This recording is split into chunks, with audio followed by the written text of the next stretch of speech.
And then we'll open it up to questions. Raise your hand and we'll get a mic to you. First of all, obviously, you got to give Oregon a ton of credit. Came in here in a very difficult environment and made plays when they had to. So hats off. Got to give them their due. Really the game came down very similar to what we expected it to come down to. First down was going to be critical in this game. We weren't able to get anything going early in the game on offense, so then we got into obvious passing situations. Third and long, which was not a great situation for our quarterback, was not a great situation for our offensive line. They were all able to stay on schedule on first down, get ahead of the sticks, get into third and manageable situations. Actually, we did pretty well on third down, but they were able to go for it on fourth down because it was manageable situations. There's a couple key plays in the game. Obviously early on, the turnover that we thought we got that got overturned. Obviously the turnover at the end of the game. Neither offense was explosive, but we battled, we were resilient, and we had a chance to win the game at the end. So I'm proud of the guys in the locker room, obviously disappointed and not satisfied one bit. But I'm proud of the way our guys battled and gave ourselves a chance to win the game at the end. So we're going to watch his tape. I think we're going to feel, like we had tons of opportunities to win this game. There's going to be a lot to learn from it, obviously. The way college football is today, there's going to be very few teams that finish the end of the season unscathed.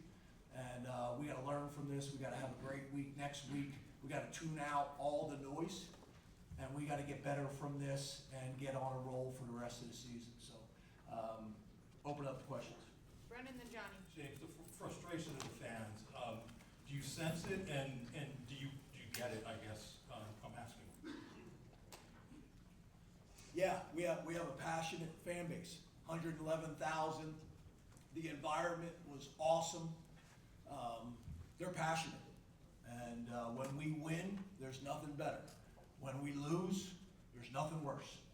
So I get it. I get the frustration that comes with a fan base that is invested and cares. So I get it. Johnny, then Jesse. James, to your right. How would you assess the play of Drew from the early struggles to the comeback to ultimately the mistake at the end? Yeah, I thought he battled. Early in the game, I think it's obviously going to be easy for people to be critical. But again, when you're not able to have success on first down, not able to get ahead of the sticks on second down, and I think in the first half, I think we averaged almost 3rd and 9 for the first half. That's not a good situation for any O-line. That's not a good situation for any quarterback. We were not able to get our running game going, and that put us in a very, very challenging spot. Obviously, the turnover at the end. Drew's been as good as any quarterback in the country when it comes to touchdown-interception ratio over his time, but obviously that was a critical one. But early on, we were not able to get into a rhythm for all the reasons I just mentioned, and now we're in 3rd and long after 3rd and long after 3rd and long. Jesse, then Tyler. Hey, Coach.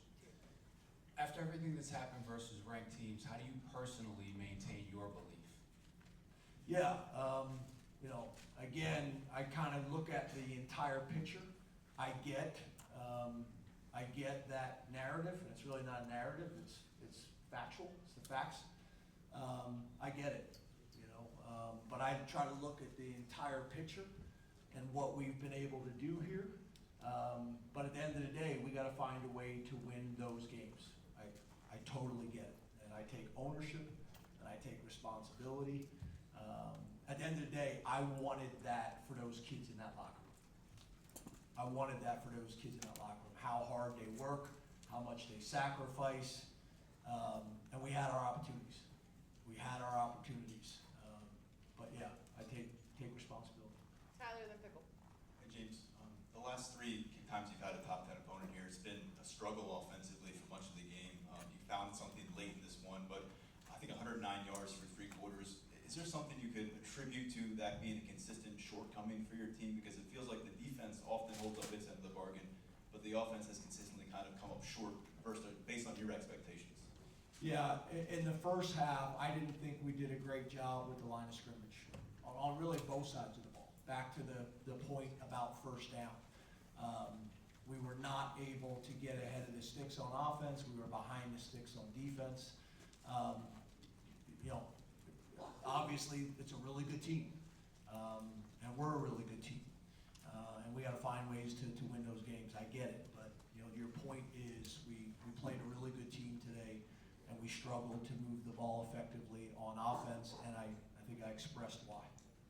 Pickle then Neal. Coach, it's not the first time this year we've talked about the rhythm thing, and sometimes you're in it, sometimes you're not. Same with the 3rd and longs. And so, do you think it's play calling, scheme related, game plan related? Do you think it's execution related from the film you've seen so far, plus what you saw tonight? Yeah, I think it's a little bit of all that, right? I don't think we were executing the way we're capable of executing. Obviously, we got to do whatever we got to do to manufacture yards. We got to make some plays. It's all of it. It's all of it. And obviously, those things come at a premium when you're playing really good teams. Margin of error is small. Neal then Mike. James, can you assess overall the defense? Do you think it got a little tired toward the end? And also, what were you told on the fumble and the return? Yeah, I think, you know, when you talk about how the first half went, our defense was on the field way too much. For all the reasons I've already addressed, I've already explained. And I think that affected them late in the game, obviously, when we needed to stop. The fumble, to be honest with you, nothing was explained on the sideline. They said that the runner's knee was down basically before he broke the tackle and kept running when the ball came out. They said his knee was down. Obviously, you guys probably had better views of it than I did, but I didn't get a whole lot more of an explanation than that. Mike and then Caleb. James, is it reasonable to suspect that the non-conference schedule didn't prepare you enough for this? Yeah, I think obviously when you lose this game, that question is coming, right? Yeah, I don't think there's any doubt about that question coming after we don't play well in this game. Yeah, I get that. Last two, Caleb then John. James, you score that final touchdown regulation middle here. Any idea or any conversations to go for 2 there? Say that again. After the Devontae Ross, 30 seconds left, 4th quarter touchdown, you go 16-17. Any ideas or conversations to go for 2 points? No, obviously we were going to have a tremendous environment and a really good opportunity. Obviously we went down and scored. Felt like we were in a really good position for our defense to get a stop. They made some significant plays.